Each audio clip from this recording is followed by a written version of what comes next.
All right, folks, tonight we're diving into the wonderful world of capitalist democracy. Sounds fancy, right?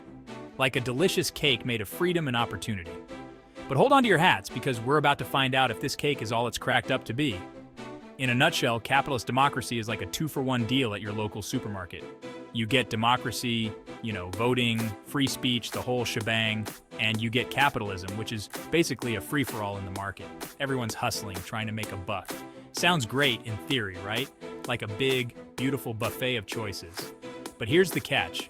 Not everyone gets the same size plate at this buffet. Some folks show up with their platinum membership cards and get to load up on all the good stuff, while others are stuck with a tiny napkin and a plastic spork hoping for scraps. That, my friends, is the heart of the issue. Because while capitalist democracy sounds good on paper, the reality is that it often ends up favoring those with the biggest wallets and the loudest voices. And that's where things start to get a little bit, well, let's just say Marx and Lenin had some thoughts. Now, Karl Marx, the OG beard himself, wasn't exactly a fan of capitalism. He saw right through this capitalist democracy thing.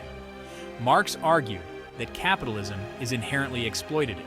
The wealthy few get rich by exploiting the labor of the working class. Marx believed this whole system was unsustainable. He predicted the working class would eventually overthrow the system. Now, enter Vladimir Lenin, stage left. He agreed with Marx that capitalism was a bit of a dumpster fire, but he wasn't content to just sit around and wait for the revolution to magically happen. He was more of a seize-the-day kind of guy. Lenin believed that the working class needed some help to overthrow the capitalist overlords. He argued that a vanguard party, a group of dedicated revolutionaries, was needed to lead the charge and establish a socialist state. Think of it like this. If Marx provided the blueprint for revolution, Lenin brought the power tools. He took Marx's ideas and put them into practice, leading the Bolshevik Revolution in Russia and establishing the Soviet Union. Now, we're not here to debate the successes or failures of the Soviet Union. That's a whole other can of worms. But the point is, Lenin's interpretation of Marxism had a profound impact on the world, inspiring socialist movements and revolutions across the globe. But what did this Marxist-Leninist alternative actually look like? Well, it was all about putting the power back in the hands of the people. Or at least, that was the idea. One of the biggest criticisms that Marxists and Leninists have of capitalist democracy is that it creates the illusion of choice while actually limiting our options. It's like going to the grocery store and finding 50 different brands of toothpaste, all owned by the same 2 mega corporations. Sure, you have choices, but are they really meaningful? In a capitalist democracy, they argue, the same goes for politics. You might have multiple political parties, but they often represent the interests of the same wealthy elite. They're like different flavors of the same capitalist ice cream. This is why you'll often hear people say they feel like their vote doesn't matter, or that the system is rigged against them. And you know what? Sometimes they're not wrong. Section 5. The media circus. They say jump, we say how high.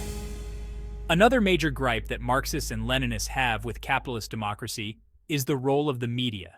They argue that in a capitalist system, the media is controlled by a handful of powerful corporations that use their platforms to promote their own interests and maintain the status quo. Think about it. Who owns the newspapers you read, the websites you visit, the TV channels you watch? Chances are it's a small group of media moguls who are more interested in profits than in presenting unbiased information. This creates a situation where the media can be used to manipulate public opinion, influence elections, and even justify wars. It's like that scene in The Matrix where Morpheus shows Neo the truth about the simulated reality he's been living in. And let's be real, folks, we've all fallen victim to media manipulation at some point. Whether it's believing a sensationalized headline, buying into a political smear campaign, or just mindlessly scrolling through our social media feeds, we're constantly bombarded with information that's designed to influence our thoughts and behaviors. Section 6. The money go-round. Lobbying and why your politician might need a spine transplant.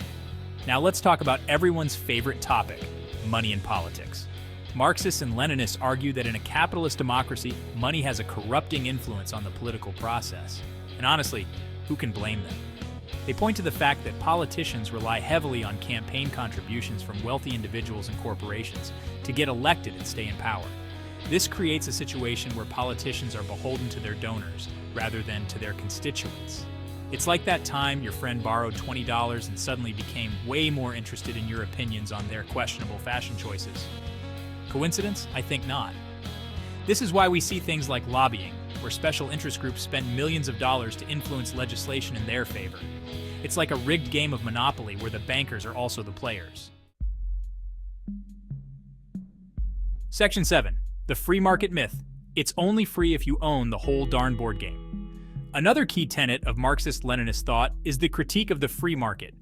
Capitalist democracies often tout the virtues of a free market economy, where supply and demand reign supreme, and the invisible hand of the market supposedly guides everything towards efficiency and prosperity. But Marxists and Leninists argue that this free market is often anything but free.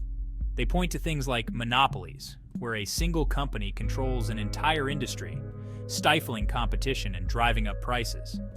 They also highlight the issue of government intervention in the market, often in ways that benefit corporations at the expense of workers and consumers. It's like playing a board game where one player starts with all the properties and gets to change the rules whenever they want. Not exactly a fair fight, is it? The reality is that the market is not some neutral force of nature. It's shaped by power dynamics, political decisions, and the actions of those with the most wealth and influence. Section 8. Inequality. The gap between the Kardashians and, well, everyone else. One of the most glaring flaws of capitalist democracy, according to Marxists and Leninists, is the issue of inequality. They argue that capitalism inherently creates and exacerbates economic disparities, leading to a widening gap between the rich and the poor. And let's be real, folks, the evidence is all around us. We live in a world where billionaires blast themselves into space while millions struggle to put food on the table. It's like something out of a dystopian sci-fi movie, except it's happening right here, right now. This level of inequality isn't just morally wrong, it's also economically unsustainable. When a small percentage of the population holds the vast majority of the wealth, it creates all sorts of problems, from economic instability to social unrest. It's like trying to balance a bowling ball on top of a pin. Spoiler alert, it's not going to end well. Section 9. A Better Way, the Marxist-Leninist Alternative. So, if capitalist democracy is so flawed, what's the alternative? Well, Marxists and Leninists believe that a socialist system based on the principles of collective ownership, economic equality, and democratic control of the means of production is the answer. Now, before you start picturing everyone wearing matching jumpsuits and standing in line for bread, let's be clear. There are many different interpretations of socialism, and not all of them involve gulags and government-issued breadlines. The basic idea behind socialism is to create a more just and equitable society where everyone has access to the basic necessities of life, regardless of their wealth or social status. It's about prioritizing the needs of the many over the profits of the few. Now, whether or not socialism is a viable alternative to capitalism is a topic for another day. But the point is, Marxists and Leninists believe that a more just and equitable world is possible, and that it's worth fighting for. Section 10. So, what now? Time to trade our pitchforks for protractors. So there you have it, folks. A crash course in capitalist democracy from a Marxist-Leninist perspective. Now, I know what you're thinking. This is a lot to process. And you're right, it is. But the point isn't to overwhelm you with information or to tell you what to think. The point is to encourage you to think critically about the world around you, to question the assumptions of the dominant narrative, and to imagine a better future. We may not have all the answers, but one thing's for sure. The status quo isn't working. Capitalist democracy, for all its supposed virtues, has led us to a place of unprecedented inequality, environmental devastation, and political polarization. So, what are we going to do about it? Well, that's up to all of us to decide. But one thing's for sure, we need to start by having honest conversations about the challenges we face and the potential solutions that exist.